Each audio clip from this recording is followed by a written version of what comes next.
Bienvenidos y bienvenidas a esta conferencia magistral que imparte conmigo el maestro Ernesto López Portillo Vargas, cuyo título es Planteamiento y consecuencias de la Ley de Seguridad Interior. Me permito leer de manera muy breve y resumida su trayectoria curricular. Ernesto López Portillo es actualmente uno de los más prestigiados especialistas independientes en seguridad ciudadana y reforma policial en México y América Latina. Es licenciado en Derecho y hasta hace poco director ejecutivo del Instituto para la Seguridad y la Democracia, INCIDE, organización de la cual fue fundador en 2003 y merecedora de varios reconocimientos internacionales. En 1994 publicó en coautoría el libro primero intitulado Seguridad Pública en México por la UNAM, trabajo seguido por decenas de colaboraciones para libros publicados en México, Estados Unidos, Europa y América Latina. Su más reciente libro, Responsabilidad Policial en Democracia, una propuesta para América Latina, editado por el INCIDE y el Centro de Estudios en Seguridad Ciudadana. Tiene otras publicaciones en capítulos del libro, menciono solo algunos: Accounting for Uncountable the Police in Mexico, en el libro Mexico Security Failure, Collapse into Criminal Violence, editado por Paul Kenny y Mónica Serrano de la editorial Robles en 2011. Otro texto es la propuesta de la UNAM en Seguridad y Justicia, hacia un nuevo paradigma, en la revista Criminogénesis, especializada en criminología y derecho penal, editado por el grupo Criminogénesis SAC. Actualmente está en proceso de publicación un capítulo titulado Certificación Policial en Ciudad Juárez, la policía del lado de los ciudadanos, en coautoría con Alejandro Espirulera, dentro del libro Comunidades Seguras, la nueva promesa de la democracia. Bienvenido, querido Ernesto. Un placer tenerte aquí, un honor para mí estar moderando esta conferencia. Y bueno, le cedo la voz a un gran amigo de Ciudad Juárez, Ernesto López Portillo Vargas. Les pido un aplauso de bienvenida.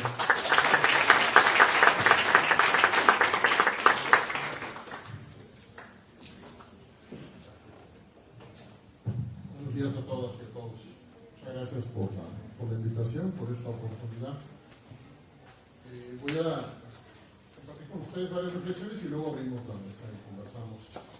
Me gustaría que conversáramos desde luego con la libertad, por supuesto con la posibilidad de disentir y de converger en las discusiones, ¿no? Lo que yo voy a compartir con ustedes pues es un poco de la experiencia de casi 30 años estudiando los temas de seguridad, pero también trabajando en intervenciones múltiples desde sociedad civil y desde la academia, pero también con una etapa como asesor en diversas instituciones del Estado. Esta historia que yo represento es una historia que combina un tiempo con un pie puesto en instituciones públicas como la Procuraduría General de la República, la Cámara de Diputados, la Cámara de Senadores, la Asamblea Legislativa del Distrito Federal. Fui consejero en la Comisión de Derechos Humanos del Distrito Federal. Hoy soy asesor del presidente de la Comisión Nacional de Derechos Humanos. Dirigí un instituto, una organización de la sociedad civil 15 años. Quiero decirles con esto que mi experiencia relacionada al tema de la seguridad ha sido construida desde múltiples trincheras. Así que hoy estoy más convencido que nunca que estamos ante un tema de enorme complejidad, en donde requerimos todas y todos mucho más conocimiento y evidencia y mucho menos intuición e ideología. Mucho más conocimiento y evidencia y mucho menos intuición e ideología. Así es como yo lo quiero empezar a abordar. La discusión sobre la seguridad en México no es primero una discusión de quién tenga que encargarse de ella, si los militares o los civiles. Hay otra discusión que es previa, que es una discusión de los paradigmas. México en este momento está en una disyuntiva. ¿Construye o no construye un paradigma democrático de seguridad?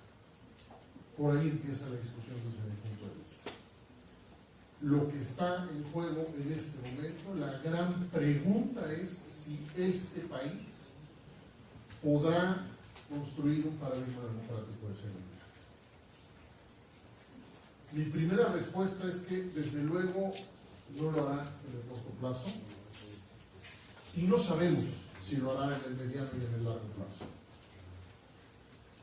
Ahora, las discusiones respecto a las discusiones que están detrás, en el trasfondo de un proyecto como la Ley de Seguridad Interior, a mí me gustaría dividirlas en tres grandes planos: ideologías de poder,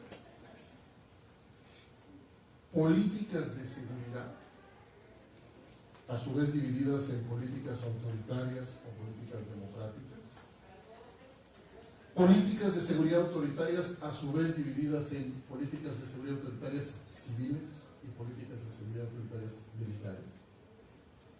Y en un tercer plano, pongo yo, o quiero yo, enfocarnos en la evidencia empírica. Ideologías de poder, políticas de seguridad, evidencia empírica. Sobre estos tres planos estaré yo tejiendo un conjunto amplio de reflexiones, pero con la convicción de que tenemos que tratar de, desde un espacio como este, una discusión en un espacio académico, transdisciplinario como el que creo, en el que creo que estamos, debemos de tratar de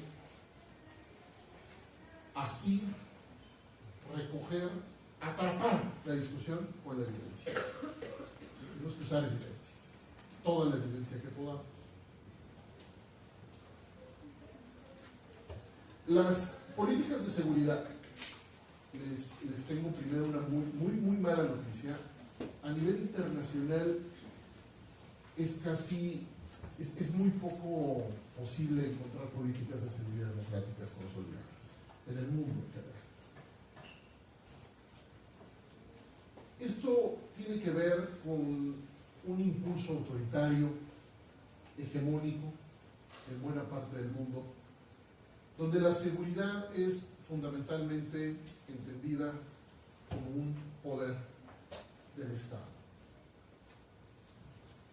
La concepción de la seguridad como un poder se contrapone a la concepción de la seguridad como un derecho. Vamos entonces a poner frente a frente dos paradigmas. La seguridad como un poder es propia de un paradigma autoritario de la seguridad. La seguridad como un derecho es propia de un paradigma democrático de la seguridad. En la trayectoria que yo he construido me ha funcionado mucho para efectos pedagógicos entender esta distinción entre un poder y un derecho. Ha sido una distinción especialmente útil como herramienta de aprendizaje y de problematización de lo que enfrentamos. La seguridad como un poder tiene una característica fundamental, es la columna vertebral que la sostiene, y es la opacidad. La seguridad como un poder es un espacio reservado en términos de información para las estructuras de poder. La seguridad, en cambio, como un derecho, fractura el espinazo mismo del modelo del paradigma autoritario, que es la opacidad. La seguridad democrática irrumpe a través de estándares de transparencia y de rendición de cuentas y fractura la opacidad. Estoy haciendo un contrapunto para tratar de contrastar un paradigma autoritario y un paradigma democrático.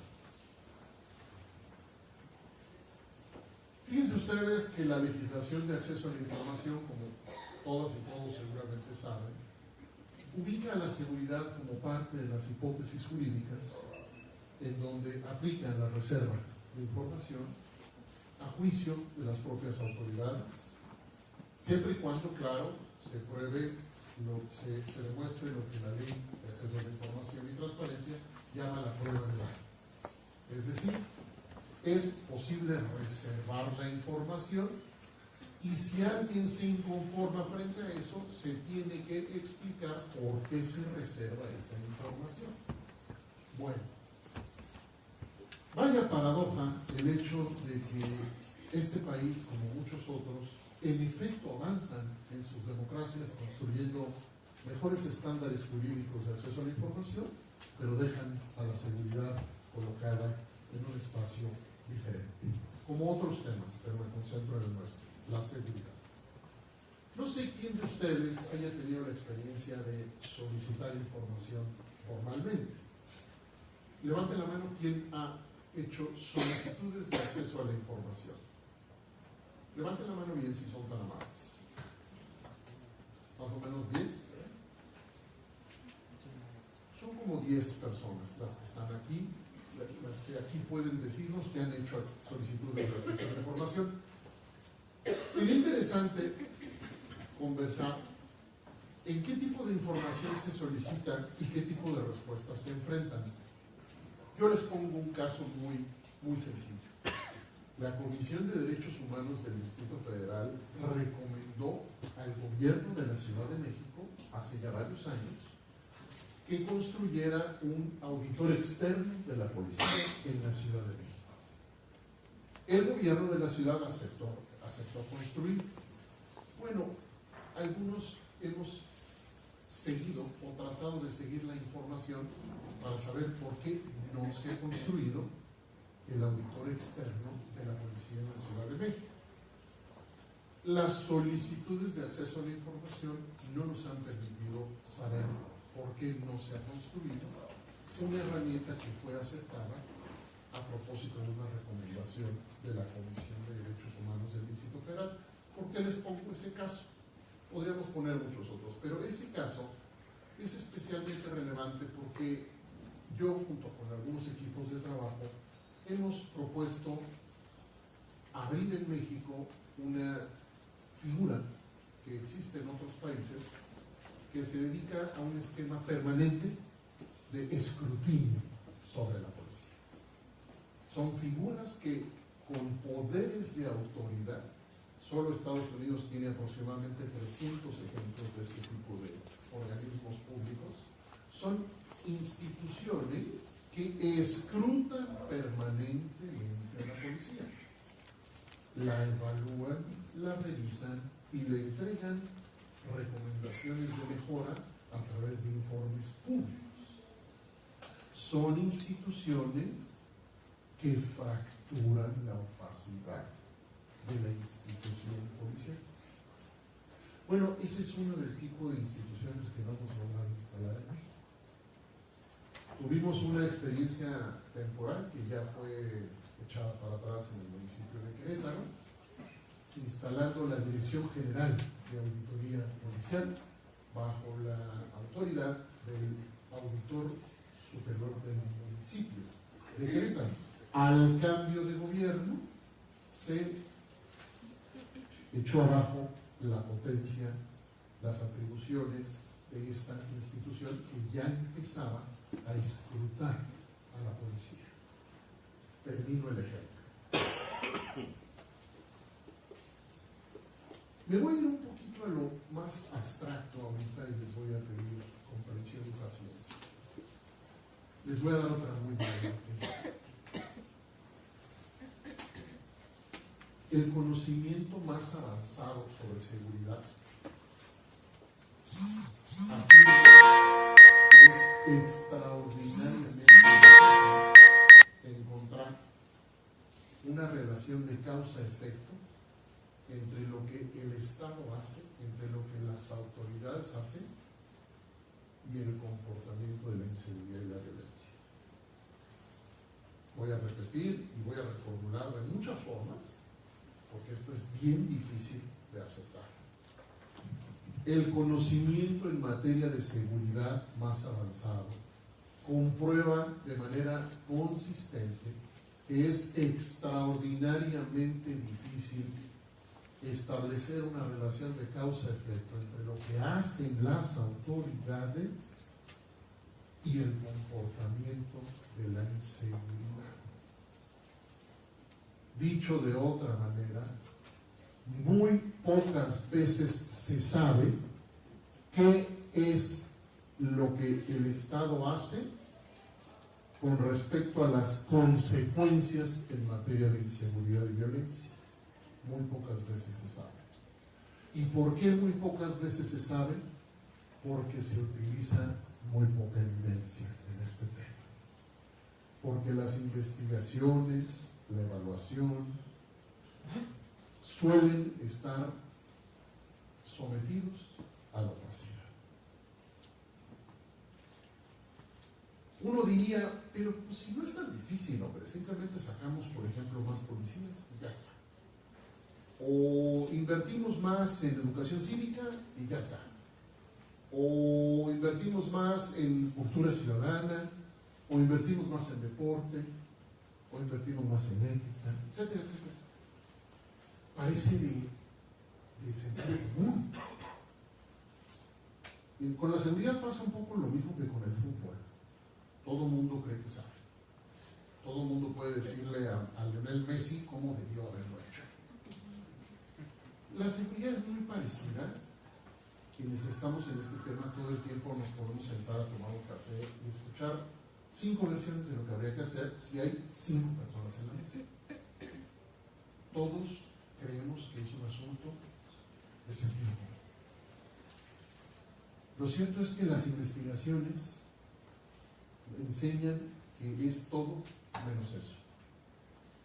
En Kansas City, en 1973, se hizo el primer estudio empírico que se conoció a nivel internacional de qué pasaba cuando modificabas el despliegue policial en un lugar determinado. En un proceso de investigación bajo estándares técnicos aceptados en la investigación científica, se generaron 3 diferentes, se segmentó en 3 diferentes zonas el experimento con su grupo de control y se modificó hacia abajo la presencia de la policía en un lado, hacia arriba la presencia de la policía en otro y se dejó igual en el grupo de control. Pues ¿qué creen que pasó? Nada. Resulta que por primera vez se tuvo evidencia empírica de que si se subía, se bajaba o se dejaba igual la población policial, tanto la percepción de seguridad como la victimización como la confianza institucional se mantenían igual. Pues fue un escándalo. Es un estudio que cambió la historia, porque a partir de ahí algunas democracias empezaron a invertir mucho en la construcción de evidencia empírica, algunas, muy poquitas en el mundo. Y con esa evidencia empírica lo que se ha hecho es concluir, si se puede decir así, comprobar, digámoslo mejor así, comprobar que cuando uno no puede establecer una relación, cuando uno no estudia la evidencia empírica adecuadamente, uno no puede establecer una relación de causa-efecto entre el comportamiento de la inseguridad y la violencia y lo que el Estado hace o deja de hacer. Esto que les digo es la síntesis de una de las discusiones más complejas, más difíciles y que más tiempo lleva en el modelo, en el paradigma de la seguridad. No es como llevarle agua a una comunidad. No es como construir escuelas. Y entre otras cosas no es tan sencillo como eso, porque la seguridad tiene 2 grandes dimensiones. 2 grandes dimensiones. La seguridad objetiva y la seguridad subjetiva. La investigación desde hace mucho comprobó que una cosa es cómo nos sentimos temores, percepciones. Y otra cosa es cómo estamos. Es decir, qué probabilidad hay de ser objeto de amenazas y de riesgos. Una cosa es cómo nos sentimos y otra cosa es cómo estamos con la posibilidad de saber la probabilidad de que tengamos un daño. Alguien, por ejemplo, se siente inseguro en donde vive. Levante la mano, ¿quién se siente inseguro donde vive?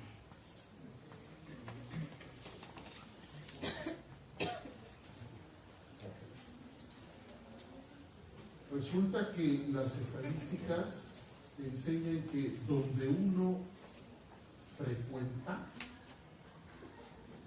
suele uno construir una percepción de seguridad. Muchas veces sucede que no está relacionada con la realidad. A mí me pasó. Yo compré un vehículo en una colonia donde se robaban muchos vehículos y yo no sabía. Pues me lo quitaron a 3 tipos armados, me quitaron el vehículo inmediatamente cuando lo compré. Yo estaba desinformado y yo me sentía muy seguro donde yo vivía. No era un lugar seguro, especialmente había información de una alta incidencia de robo de automóviles. Este tipo de distinciones entre cómo nos sentimos y cómo estamos son le rompen la cabeza, le rompen el esquema a los que toman decisiones en materia de seguridad. Inglaterra es el primer país que hace ya varios años creó un gabinete especializado en el trabajo de percepción de seguridad. Es tan importante que se han desarrollado expertos, gabinetes, investigaciones, y hoy ya es un estándar de medición normal. ¿Conocen la encuesta nacional de victimización y percepción de seguridad de INEGI? Levante la mano quien la conoce. Levanten la mano bien si son tan amables. 1, 2, 3, 4, 5, 6, 7, 8, 9, 10, 11 personas. ¿Cuántos sabemos aquí aprox? 190. Échale unos 90. Vamos a decir que aproximadamente el 10% de este auditorio conoce la encuesta nacional de victimización y percepción de seguridad. Qué interesante. La encuesta tiene 6 o 7 años. Es una encuesta nacional que publica el INEGI en septiembre y está exportando al mundo, INEGI está exportando al mundo metodologías de medición de victimización, percepción y confianza institucional. Es profundamente revelador que personas que están aquí, ya sea como líderes sociales, como académicos, como periodistas, no conozcan la encuesta nacional de victimización. Es importantísimo eso. La victimización resulta que es de este tamaño y la denuncia es de este. ¿Saben cuántos millones de víctimas de delitos hubo el año pasado? 26 millones de víctimas en el país de delitos, según el INEGI. En 1 de cada 3 hogares hubo una víctima en el país el año pasado. ¿Es importante saber esto? Vamos a ver ahorita qué tan importante es. El 93, 92, según el año, 90% de la gente no denuncia. El 5% de los procesos que se abren, en donde el Ministerio Público en efecto consigna, el 5% logran una sentencia. Si ustedes miran estos datos con detenimiento, van a encontrar otra mala noticia. Tanto el aparato policial como las políticas de prevención, como como el sistema de justicia penal tienen la característica de cumplir un rol simbólico. Es decir, ni el aparato policial, ni las políticas de prevención, ni el sistema de justicia penal provocan una modificación en el comportamiento de la seguridad y la violencia en México.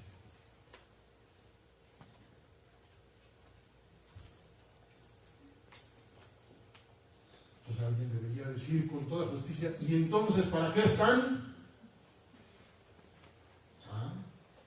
Pues eso hay que estudiarlo, porque no están para lo que dicen que están en general. En general no están para lo que dicen que están.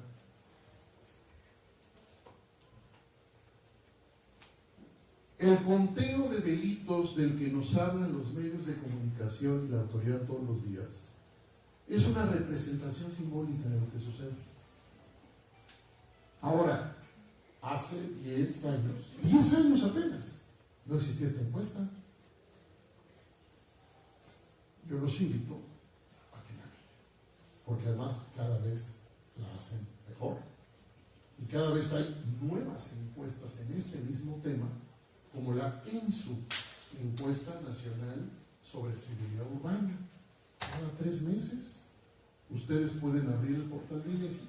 Cada 3 meses hay una renovación de la Encuesta Nacional de Seguridad Urbana, donde ustedes pueden encontrar cómo se comportan los indicadores que el mundo entero mide, no el mundo entero, buena parte del mundo mide, para saber cómo estamos en materia de seguridad y violencia. La denuncia de secuestros es así, chiquita. La victimización de secuestro es alta, por ponerles un ejemplo, según INEGI. Ahora, vamos a problematizar esto. ¿Qué hace la autoridad con la encuesta INEGI? ¿Qué hace la sociedad con la encuesta INEGI? Por lo pronto, la autoridad no puedo contestar qué hace, porque no he logrado la respuesta. Yo pregunto cada año que sale, ¿a quién le importa la encuesta? Mi última colaboración en Animal Político, donde escribo los miércoles, se llama ¿a quién le importa la victimización? Porque, incluso platicándolo con los propios operadores del INEGI, la pregunta es ¿qué decisiones se toman a partir de la encuesta? Y aquí llego a un punto en donde les voy a dar otra mala noticia. Son muchas malas noticias. Según la metodología de políticas públicas recomendada, digamos, por prácticamente cualquier fuente de consulta en materia de políticas públicas, se supone que una política pública se evalúa. Se evalúa. Es decir, voy a evaluar si estoy haciendo bien cualquier política. El ciclo dice que hay que evaluar. Diseño, implemento, evalúo. En términos generales. Es mucho más complejo el modelo, pero es así. Diseño, implemento, evalúo. Según cómo sale la evaluación, rediseño. Corrijo, perfecciono. Diseño, implemento, evalúo, diseño, implemento. En general es así. Bueno, pues en la seguridad es así. Las evaluaciones de las políticas públicas de seguridad o son escasas o son irrelevantes. Ejemplo, no sé quién haya hecho esto, da mucha flojera hacerlo.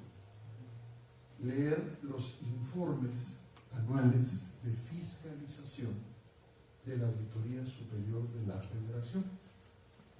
Es casi imposible encontrar a alguien que los lea. Bueno, ahí dice, consistentemente dice, que los recursos que se utilizan para la seguridad no lograron los resultados que se ofrecieron. Lo dice una y otra vez la Auditoría Superior de la Federación. si se incrementó el número de policías, si se desplegó un programa nuevo de prevención, lo que ustedes quieran, la auditoría nos vuelve a decir que a veces se encuentra alguna evidencia de un posible cambio, pero en general lo que nos dice es que lo que se ofrece frente a lo que se gasta o lo que se hace no permite concluir que la oferta de seguridad se cumple. Los invito a acercarse a la metodología de políticas públicas como uno de los marcos de referencia para analizar, criticar, cuestionar e incluso proponer políticas de seguridad. Ese es un marco de referencia analítico, a mi entender, idóneo para múltiples efectos. Hay otro marco analítico relacionado a este, que es el marco analítico presupuestal. Los invito a mirar dos reportes de reciente publicación. Uno, un ejemplar de la serie Cuadernos Estratégicos. ¿Cómo se dice? ¿Cuaderno de trabajo vertical? No, este es del Instituto Belisario Domínguez, del Senado. Los invito a mirar el análisis presupuestal que hacen sobre la seguridad. Y luego los invito a que miren el análisis presupuestal sobre seguridad que acaba de publicar esta organización fantástica de sociedad civil que se llama ETOS, Laboratorio de Políticas Públicas. Ustedes no lo van a poder creer cuando terminen de leer los reportes, pero es importante que quien está analizando seguridad lo lea. No hay manera de conciliar gasto con resultados. No hay manera de conciliar gasto con resultados. No importa cuánto gastemos. Si sube el gasto, si baja el gasto, si se mata acá, se mueve allá. No hay instrumentos e información oficial que permita entender para qué sirve el gasto. Lo que sí se sabe es que no sirve para lo que ofrece. Es como decir que voy a gastar el doble para poner tubería, pero no puedo saber si puse la tubería o averiguo que no puse la tubería.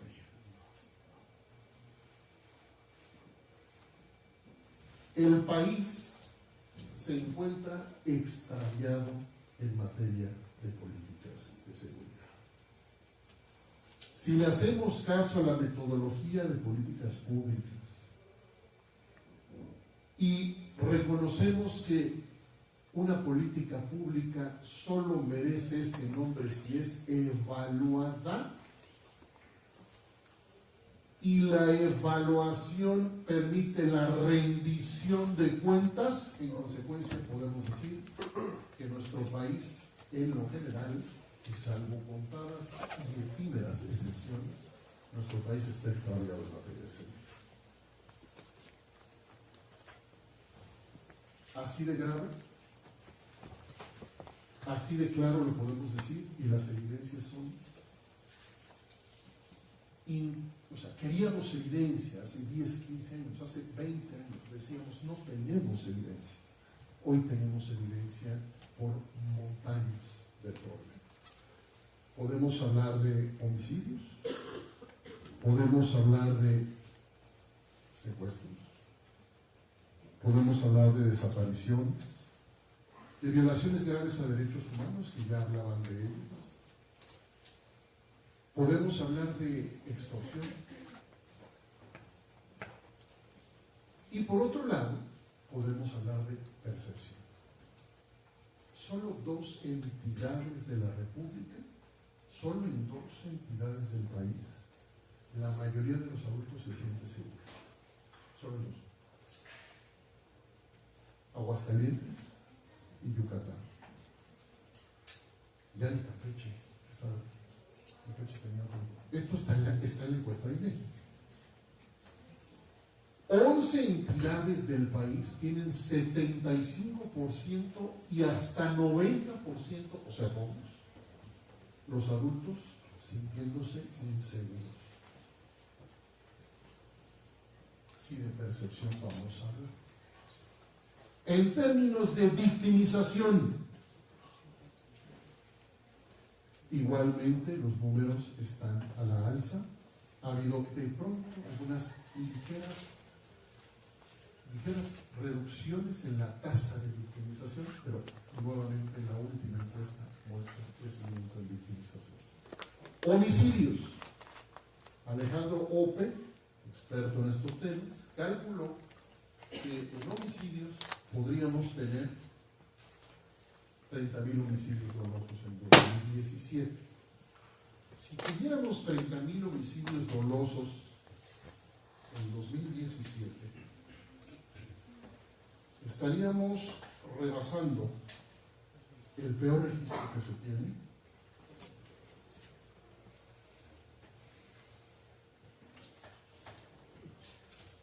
siendo de 27.000 víctimas en 2011 de homicidio doloso. Hace 2 días me tocó estar en un trayecto en una camioneta con una persona que fondea proyectos y me dijo: si sabes de algún proyecto de reducción de homicidios serio, por favor, tráelo para que lo financiemos. No sabemos cómo reducir homicidios. Otro reporte que les invito a mirar. Ignacio Cano, brasileño, líder en estos temas, publicó un mapeo sobre proyectos de reducción de homicidios en América Latina.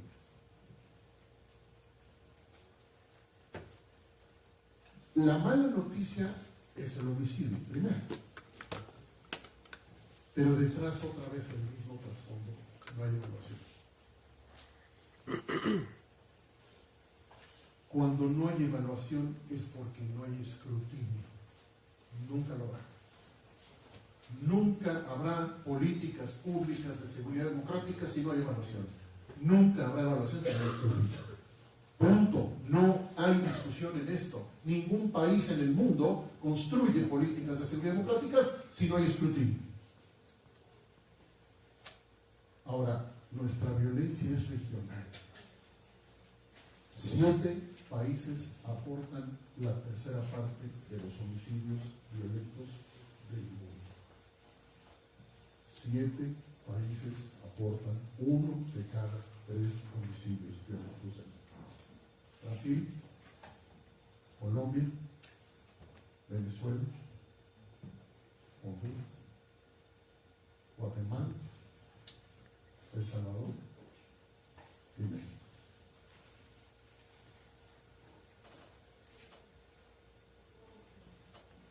A pesar incluso de que hoy la evidencia empírica sí enseña la focalización de la violencia, no hay políticas públicas que la resuelvan en la inmensa mayoría de la región. Quiero repetir esto. A pesar de que hay evidencia que muestra focalización de violencia, no se agregan historias de políticas públicas que, al entender que la violencia está focalizada, la logran reducir. Es la locura. Es la locura, porque ya se sabe dónde está la violencia. Hay evidencia empírica que permite ya saber en dónde está la violencia. Lo que no se acumula son políticas que enseñen cómo se intervino ahí y sobre todo cómo se sostiene lo que se llama la sostenibilidad de la seguridad.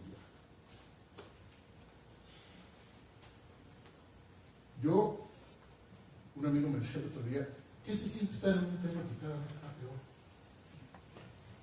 Es horrible. Ahora, mi última reflexión tiene que ver con la ley de seguridad interior y los militares. Todo este tiempo que dediqué sin hablar de la ley de seguridad interior es porque si hablamos de la ley de seguridad interior y no entendemos el contexto, nos equivocamos. Y creemos que el problema es de la ley de seguridad interior o que el problema es de la militarización. No. Primero, todos estos datos que les doy y este enfoque de análisis demuestra lo que Marcelo Saín escribió, una frase que utilizó en un libro que se llama El Leviatán Azul, que es el desgobierno político de la seguridad. Los invito a leer este libro, lo pueden conseguir en internet, El Leviatán Azul. Marcelo Saín es un personaje poco común porque es académico, pero también creó una policía, la Policía Aeroportuaria en Buenos Aires. Es un sujeto que combina experiencia policial, diseño de política. Bueno, acuñó este concepto que a mí me parece descomunal: desgobierno político de la seguridad, y lo describe así: los gobiernos en la región, en América Latina, trasladaron la responsabilidad de la seguridad a las instituciones armadas, civiles y militares. Eso se llama desgobierno político de la seguridad. Es una actitud repetida en la región, con excepciones, pero durante muchos años completamente la región entregó la seguridad a las autoridades armadas, civiles y militares, es decir, la policía y el ejército. En una concepción superficial de sentido común, diría, pues ellos son los responsables de la seguridad, claro, la policía o el ejército. Pues no. Los países que tienen políticas públicas democráticas de seguridad entendieron que el liderazgo en la construcción de la política es liderazgo civil y está en manos de los funcionarios electos. Esos que salieron por el voto que ustedes les dan y que les dicen: si votas por mí te voy a dar seguridad. Esos por los que votamos, esos son los constitucionalmente responsables de las políticas públicas de seguridad. Cuando ellos renuncian a la construcción de políticas públicas y le dicen al mando policial que se encargue y resuelva, o cuando renuncian y le dicen al mando militar, cuando capitulan los civiles, cuando los civiles entregan la responsabilidad de la seguridad a las autoridades armadas, se cancela la posibilidad de tener políticas públicas integrales de seguridad. La ley de seguridad interior es la fase superior de la capitulación civil. Es la fase superior de una capitulación que empezó hace décadas. Tengo información de gobernadores que lo dicen expresamente.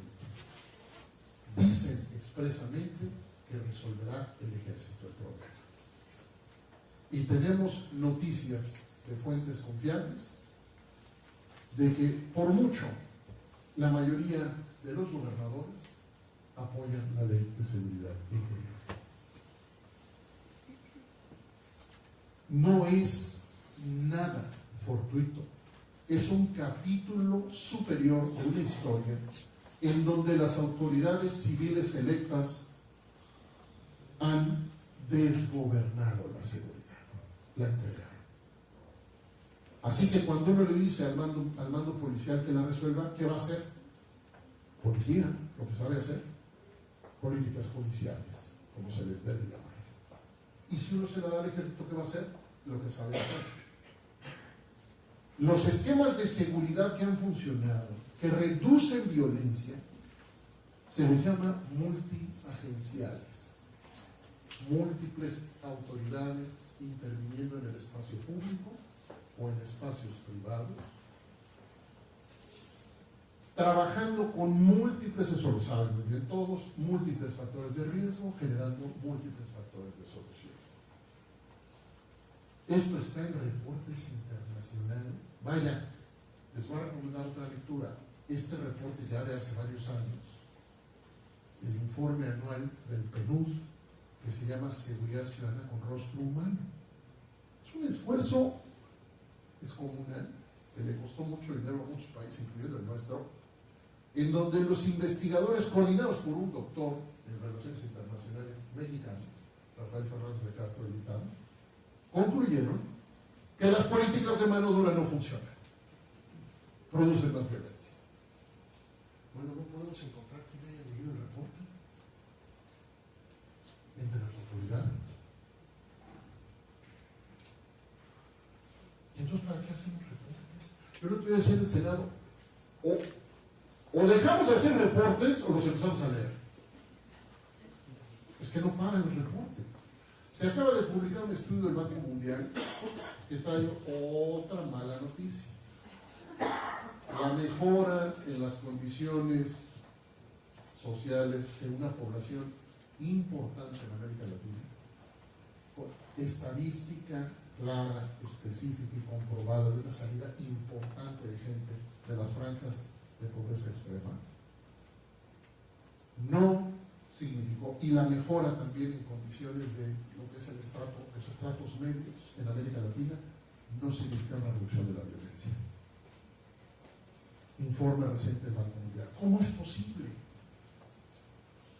Todo el mundo estaba de acuerdo que si mejoraban las condiciones económicas mejoraría la seguridad. Algunos todavía trasnochados, desactualizados, que nunca han mirado ni mirarán nunca un reporte, todavía creen que la mejora en las condiciones sociales por sí mismo mejora la seguridad. Pues ¿por qué no leen los reportes? Comencé diciendo, hace unos minutos, ya casi acabo, comencé diciendo que necesitamos evidencia. Cuando hablamos de esto sin evidencia, no sabemos lo que decimos. No sabemos que no sabemos. Entonces tenemos hoy gente diciendo que si mejoramos las condiciones sociales en este país, habrá menos violencia.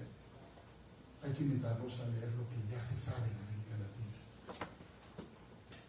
Mejoras en condiciones económicas de poblaciones masivas en algunos países, según este reporte, no reportaron reducción de la violencia. Los mercados ilegales que se están resolviendo a través de la violencia no están siendo contenidos, incluso en países donde hay mejoras económicas.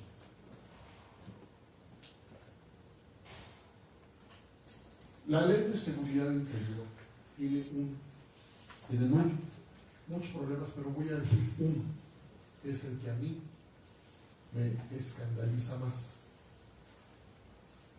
Exactamente de la misma forma que las autoridades civiles no tienen controles democráticos en seguridad, tampoco lo tienen las militares. Punto.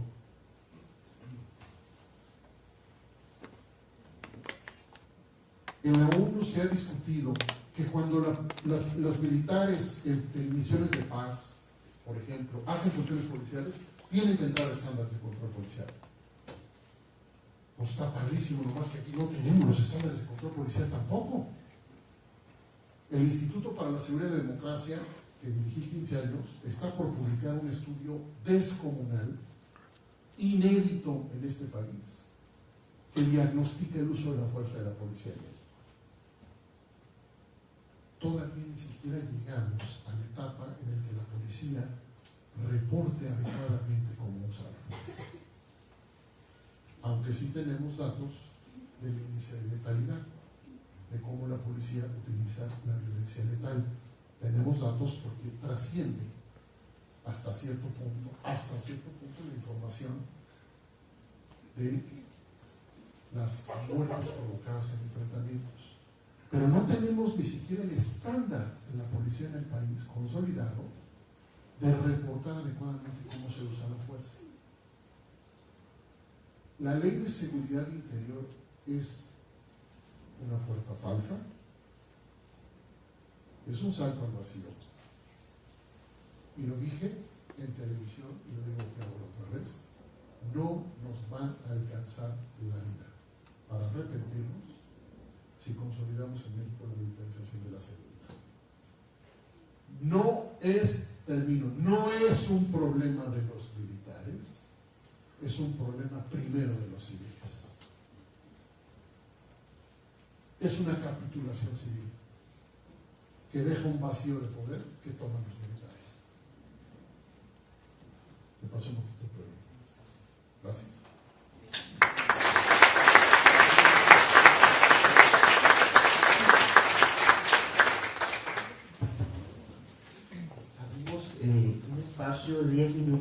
preguntas y comentarios que deseen hacer a nuestro conferencista magistral.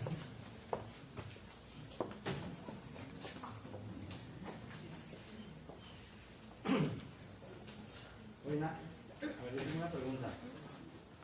Nada más sobre ese tema que tocaste al último de que, porque yo te iba a citar precisamente unas palabras del Papa en que toca mucho que la inequidad social tiene que ver mucho con la violencia, que es un caldo de cultivo, que no van a bastar ningún tipo de recurso si realmente persiste la inequidad así social.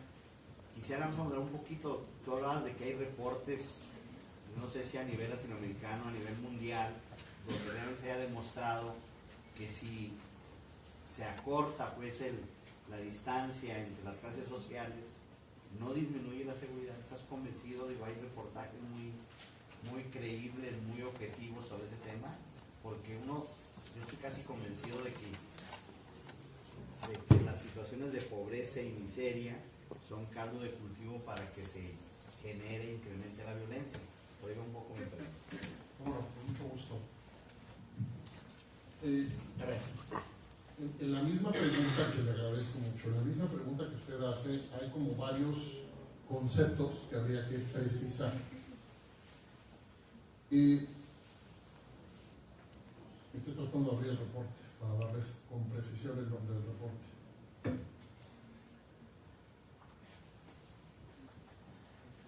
Inequidad. ¿Qué quiere decir con inequidad usted?